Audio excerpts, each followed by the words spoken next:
Aloha and welcome to Warrior Werks. This is going to be episode 2, or part 2 rather, of the repair or takedown of the Schrade 194OT.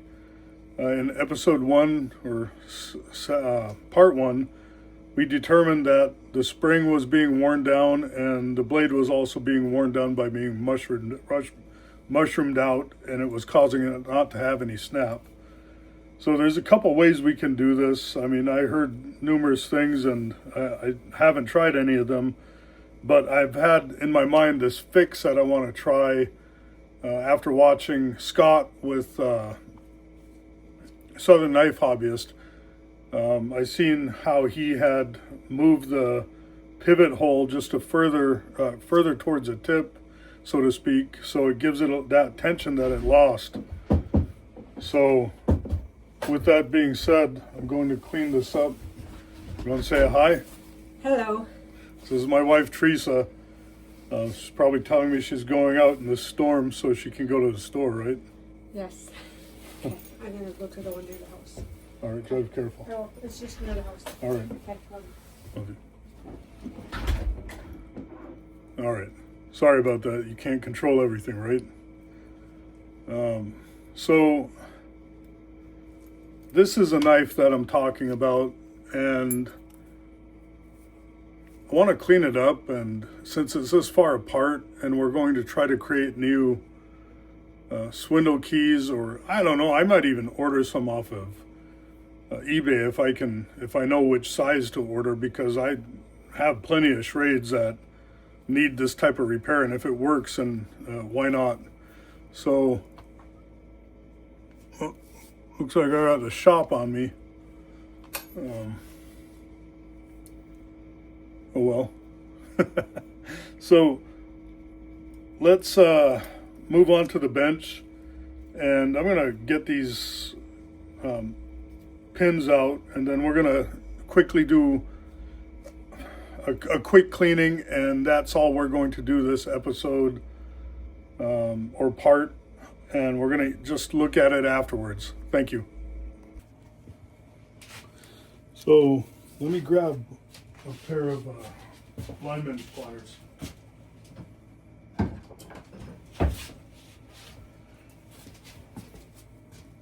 These big lineman pliers are the ones that seem to give me the most leverage when I want to cut pins or anything. And they have sharp teeth. So I'm going to stick the key into the cutters right here. I'm just going to give a quick little cut, and there it goes. And the spring is out. So I'm going to repeat that on the knife side, and because I don't want this knife falling, because knowing me, instinctively I'm going to try to catch it. I don't want to get cut. So again, same thing.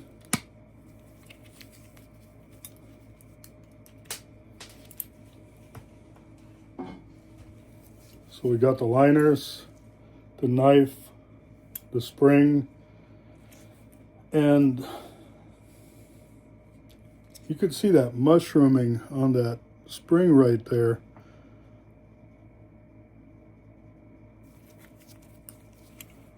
And the wearing down of the spring. And I think that's mainly because that wasn't heat treated properly, because you got two pieces of relatively soft metal going back and forth, and the user probably didn't use a lot of oil, which would have helped prevent a lot of this. And it boggles my mind to think how many times a knife had to be opened up to wear down with metal on metal contact like that. Especially when you look at the blade, and it doesn't look like it was used that much. Oh well, one of those mysteries, I guess. So I'm going to dial down, make sure my fiber wheel is dialed all the way down, because we talked about heat and not wanting to generate too much heat. And I want to be careful when I'm coming up on this wheel not to pull up like this, because I don't want to round off that end. So when I take and I come up, I'm just going to come straight back, and I'm just going to repeat this motion. So I'm going to do that a few times, look at it, then flip it around and do the other side.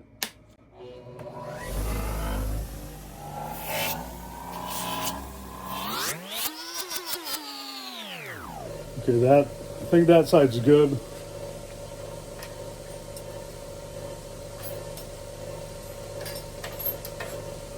I want to do a quick comparison of what a few seconds on that fiber wheel does to cleaning up something. And as you can see from my fiber wheel, I try to keep this work surface as even as possible, because if you favor one side too much, you start getting angles. And a lot of times when you're doing that, that might be hard to avoid, especially if you have the fiber wheel too close to the grinder. I have extensions on here, and it pulls it out a little bit more. I mean, realistically, I would like them a little further out, but this has worked for me, so I'm going to keep using this. All right, both sides done.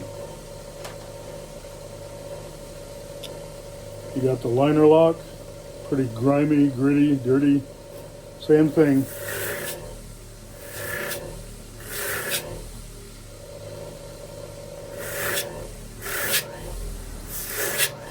Now what you don't see, and it's hard to translate into the video, is as I'm pulling up, I'm pushing on the portion to make it, the portion that isn't even with the liner lock, to make sure I get some of that cleaned up as well.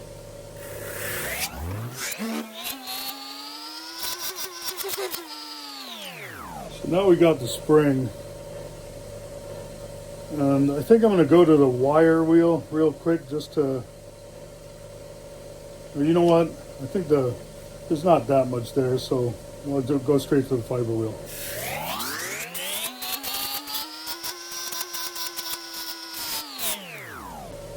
You can see it a little clearer maybe when it's clean. You can see that spot right there. That's not that much, so that's good because we can hit that on the belt sander a little bit to get an even surface. Now the blade, I'm just going to try to clean up a little bit. I don't want to do too much on here because we could do a lot of the work after it's all put together and we have a little more control over everything.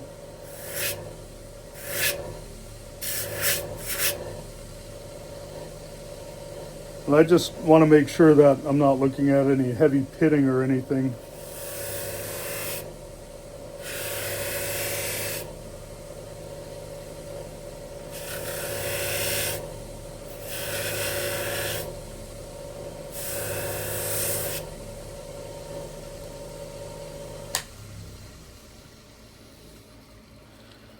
All right, so there is some pitting towards the tip, but it's not that bad. I mean, for a knife this old, it's actually in pretty good, decent shape. And you just seen why I have to wear protectors over my watch, because I'm sorry, I do kind of out of habit. I don't like these things spinning, and when they're slow enough, I purposely stop them. Bad habit, but you know what? If that's the worst I do in here, then I guess I'm all right with that. But here's what I was talking about with that mushrooming. So I'm going to go over here to the belt sander, and we're going to clean and round that off, and then we're going to flatten that spring. Okay, so here's where we're at. We got the spring. I'm just going to try to gently blend that in where it doesn't have a dip or a divot anymore.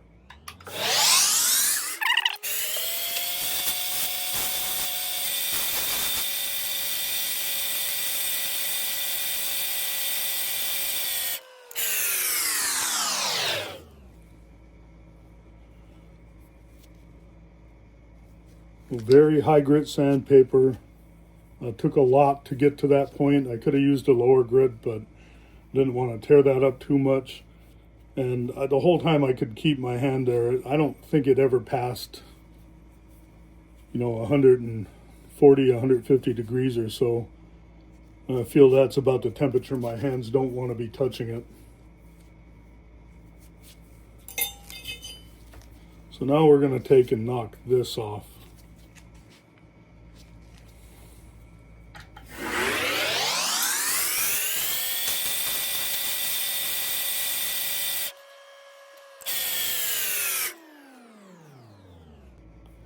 So before I go any further, I want to hit this with polish because I feel like two polished surfaces will allow for it to have a little smoother and better snap. So any little thing we can do at this stage that we can't later on, it only makes sense to do something like this while the knife is taken apart.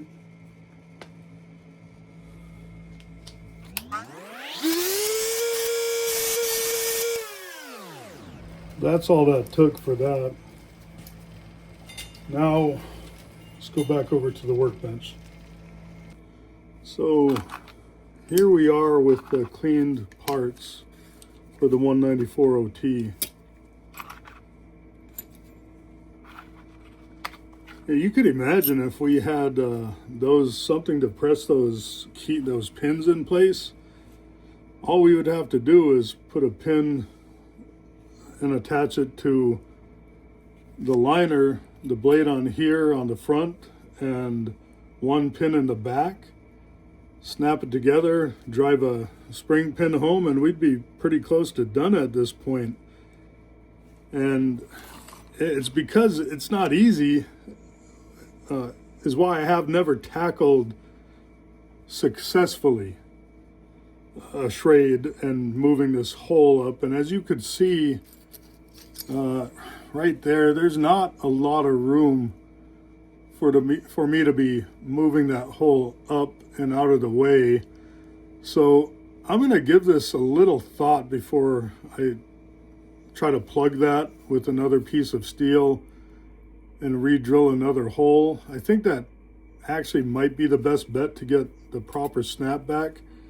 And I would almost bet that if I put this together at this point and got those pins in place, I bet you we'd get some snapback. Probably not the snap that we all want and like, but it would definitely be an improvement from before. So I'm gonna look online, and the next video might be a little bit longer than in between this because of how long it takes to ship to Alaska. But I'm gonna look for those pins and order them. But also in the interim, I might just take and try to make those pins or something that would work in here. I don't know, that just seems a little intimidating.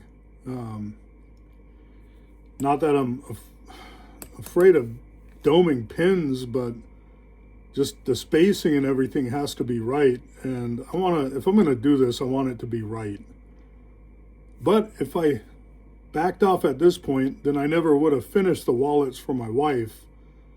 If I would have stopped at that first one, I never would have got to the third one, which isn't perfect, so which means that's probably going to be a fourth one and maybe a fifth one. So I guess I just answered my question. I'm going to give it a try, but not in this episode.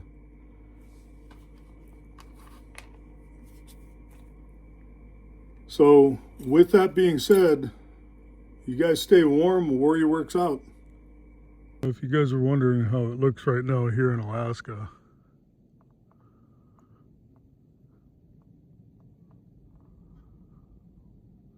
my son just shoveled a pathway from the house to my shop for me. He just got off work. But over the past maybe 14 hours, a little longer, we probably got a good 10 inches of snow.